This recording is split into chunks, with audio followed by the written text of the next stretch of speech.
It's funny when I think of my parents and their married friends, they're all so similar, just like the lecture said. But people our age, it seems like I see a lot of diversity in the couples now. Mm-hmm. So in other words, in your parents' generation, you see a lot of homogamy, but not in ours?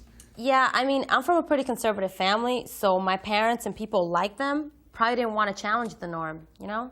Yeah. Yeah. Well, I mean, I grew up in New York City, and so there are a lot of mixed marriages there. Like racially mixed? Right. Yeah, okay, good point.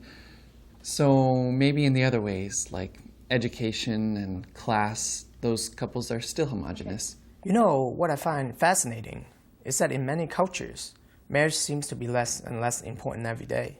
Yeah. I mean, I know a lot of couples that are living together, but they're not even married. Actually, where I'm from, that's totally unacceptable. Really? Yeah. People frown upon it and no one talks about it openly. Well, I think even here, generally, couples are expected to get married. I mean, especially if they're planning on having children. Wow, I'd love to be a sociologist 100 years from now and see what marriages look like then. Huh.